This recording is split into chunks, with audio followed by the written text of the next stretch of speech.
Hey guys, Hamas20 here with some more Tekkit Legends. Now, if you look in my item bar, you might notice that I have some fancy new tools with me. I have the Red Morningstar, Red Qatar, and the Transmutation Tablet. If you take a look at our armor bar, you might also notice that it's full. Well, that's because I'm donning the full Red Matter Gem set. As you can see here, the Gem Helmet, the Gem Chest Plate, the Gem Leggings, and the Gem Boots. And they all come with special abilities. As you can see, I can now fly with these. But its flying ability isn't really that great, so it's more fun if I jump around and hover. Because you shoot off at high speeds, it's great. Now, that's all thanks to a special setup that I built off screen. Oh, and if you also notice, I am always in sprint mode thanks to the Hurricane Boots with Step Assist. The Abyss Helmet allows me to have night vision with left shift. As you can see, it's now enabled. Everything stays at the same light level no matter where you are. The Infernal Chest Plate allows me to survive in any sort of environment. And look what happens when I toggle off the night vision. That's what it looks like before without night vision, and that's what it looks like with it. Everything is nice and bright. And the Gravity Greaves are very useful just by holding shift. Any mob that tries to approach me will be instantly pushed away, up to 10 blocks I believe. Now, if you wondered how I got all the EMC, because if you look in here, I have 113 million EMC. If I pull out a Kleinstar Omega and try to fill it up, one Kleinstar Omega is not enough.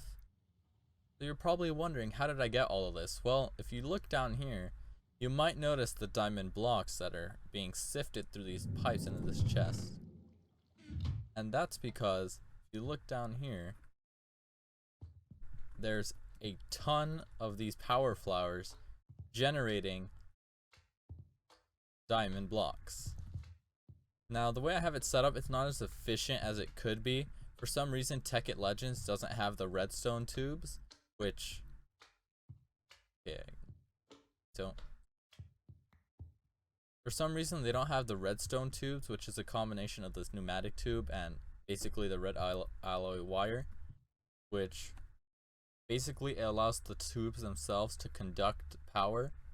But since they can't, and also covers are not in this game, I had to be a little bit less efficient. I have to run the alloy wire like this, and then I had to remove one here just so that the pipes don't send anything back into these, because these will accept diamond blocks. And this red alloy wire won't run on top of the energy collectors, so I just had to make a bunch now. Trying not to miss it. So if you look, there's a ton of them, and I have them set on a timer here. It's at a 12-second interval, so every 12 seconds it pings all of them for their diamonds, and as you can see, there's another one coming up, and they get collected straight into this chest. As you can see, this 47 block stack is worth 3 million EMC. So I just burn that in there and I get a whole lot more. Now, even with all of that, it still took me a very long time to build all this armor, because if you look at it, the gem helmet costs 29 million, chestplate costs almost 31 million, leggings cost 30 million, and the boots cost almost 29 million. So even with that 100 million EMC, that would have bled me dry completely. But that machine makes a machine like this pretty much redundant. As you can see, it takes blaze rods, macerates them, turn them back into blaze rods because it generates extra EMC. Ow, what made me take damage? Odd. Now, for some reason, the power here kind of sucks. Oh, turning nighttime, so let me go to sleep real quick.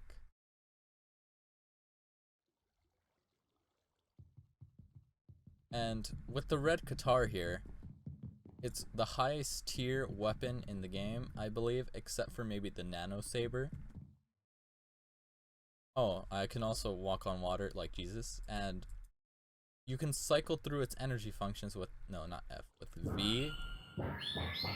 You can power it up all the way. G switches it to slay all or slay hostile. Hostile means it will only kill things that are enemies to you. You can power it down with Shift V, and that also launched me into the water. And the red morning star. It's very powerful mining tool. I'll show you how much mining I've been doing. And as you can see with the night vision, you can see through the water pretty clearly. If you look, you might be seeing a lot of stone. I'll explain that in a moment. So let's come over here. It'd probably be faster if I wasn't flying. So if you look down here, this wasn't a quarry, this was the morning star. Because how it works is, like this, at the lowest charge it does nothing. You power it up 1, right click, and it takes out a 3 by 3 by 2 area. If you right click on ores, it automatically harvests the entire vein.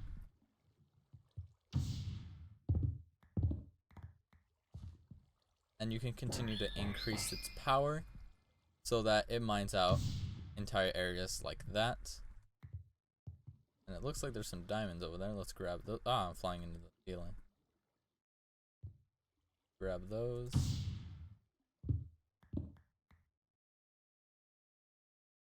Now to explain why there's a lot of stone in the, what's it called, in the ocean.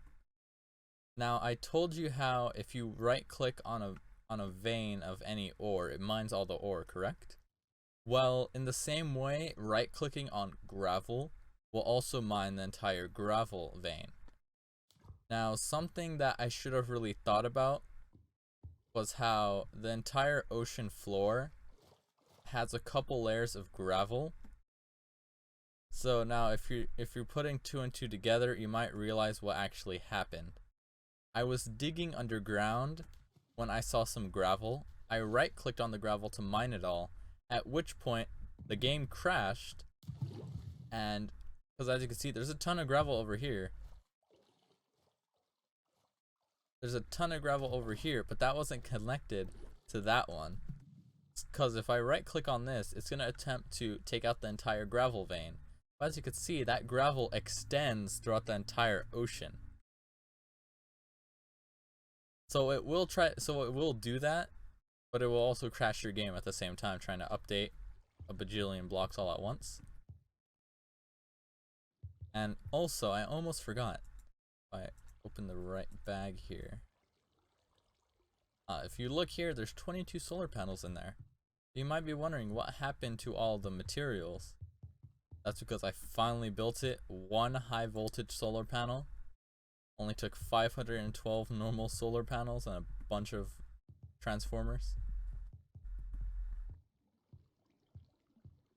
So if you come down here, I have a cake. I've upgraded many of the machines now. I've changed the automation system. I changed the, what's it called, the electric furnace into a red matter furnace, because it's a lot more efficient. As you can see, I can just throw that in. Look how fast it does it. When you put a chest next to it, it automatically ejects them into the chest. So I just throw in anything that can be smelted, and it'll automatically start smelting them for me, at which point they'll be converted out into the block. I have a terraformer here because I want to turn this into a desert. I want to get rid of all the water so I can mine easier. I have a compacting recycler here. You throw in your dirt. Well, I got nothing out of that, but it might generate the scrap. A vacuum canner, centrifugal extractor, singularity compressor, got that rotary macerator, a charged electrolyzer.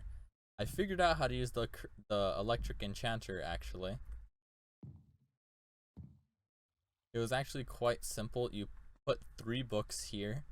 You put a tool here, at which point it'll ask you to give EXP, and you hit start and it generates a tool with random values. And I wonder where I put it. As you can see, it's now full. So I need a very specific item that I thought I already had placed. Oh, here it is. The mass fabricator.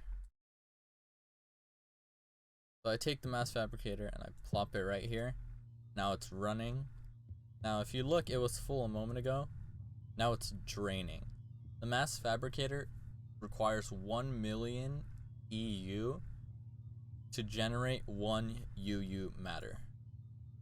Now UU matter is this stuff right here. It's pink, and if you click U with it, it says you can only put it in a carpenter. But that's because you can do a ton of stuff with it. When I pull out my Philosopher's Zone crafting, put 1 here, nothing. You put 2, nothing. Let's try that. Oh, okay, that's 1. You put it like this, it says that's can make 24 redstone. Let's try that. No, that. Let's make a cross. Make a cross, it says it can make gold ore. Let's take one out of the middle. Now we can make glass. Because UU matter is what's known as universal use matter. It could turn into anything. But the main reason I need it is for a very specific item. You can only obtain this item through the use of UU matter. And it's right here, iridium ore, which I need to make iridium plates. Now we're already coming to the end of today's video. But I've explained everything that happened in the past. Maybe there's some extra stuff I need to explain to you later. But as of now, that's everything. I'll see you guys next time. Oops.